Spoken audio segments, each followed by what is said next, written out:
నారాయణీయం దశకం 2 सूर्यस्पर्धिकिरीटम् ऊर्ध्वतिलक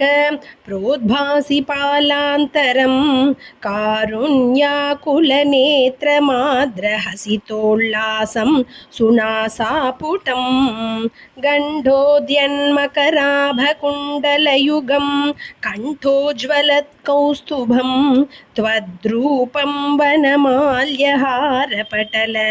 श्रीवत्सदीप्रं भजे केयूराङ्गदकङ्कणोत्तममहारत्नाङ्गुलीयाङ्गित श्रीमद्बाहुचतुष्कसङ्गतगदा शङ्कारि पङ्केरुहां काञ्चित् काञ्चन काञ्चिलाञ्चितलसत् पीताम्बरालम्बिनी मालम्बे विमलाम्बुज द्युतिपदां मूर्तिं तवार्तिच्चिदम्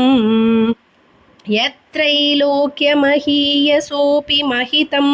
सम्मोहनं मोहनात् कान्तं कान्तिनिधानतोऽपि मधुरं माधुर्यधुर्यादपि सौन्दर्योत्तरतोऽपि सुन्दरतरं त्वद्रूपमाश्चर्यतोऽपि आश्चर्यं भुवनेन कस्य कुतुकं पुष्णाति विष्णो विभो तत्तादृङ्मधुरात्मकं तव वपुः सम्प्राप्य सम्पन्मयी सा देवी परमोत्सुका चिरतरं नास्ते स्वभक्तेष्वपि तेनास्याबत कष्टमच्युत विभो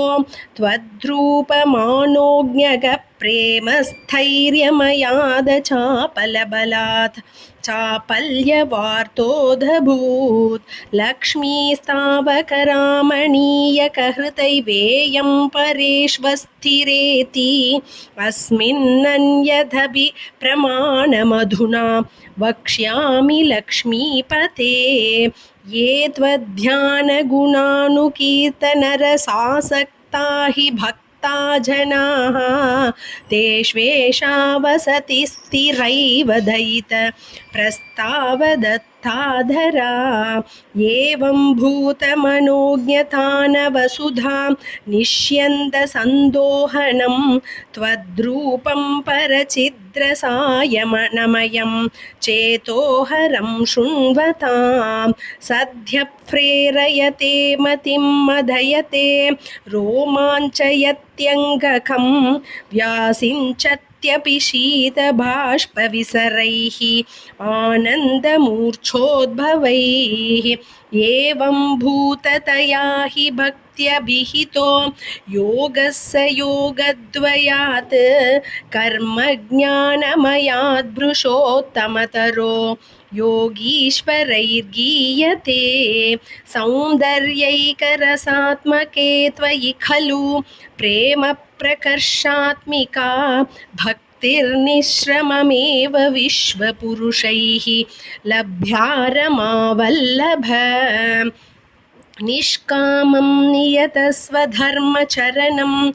यत्कर्मयोगाभिधं तद्दूरेत्यफलं यदौपनिषद ज्ञानोपलभ्यं पुनः तत्त्वव्यक्ततया सुदुर्गमतरं चित्तस्य तस्माद्विभो त्वत्प्रेमात्मकभक्तिरेव सततं स्वादीयसी श्रेयसी अत्यायासकराणि कर्मपटलान्याचर्य निर्यन्मलाः बोधे भक्तिपते तवाप्युचितताम् आयान्ति किं तावता क्लिष्ट्वा तर्कपथे परं तव वपुः ब्रह्माख्यमन्ये पुनः चिद्दाद्र त्वमृते विचिन्त्य बहुभिः सिद्ध्यन्ति जन्मान्तरैः त्वद्भक्तिस्तु कथारसामृतझरी निर्मज्जनेन स्वयं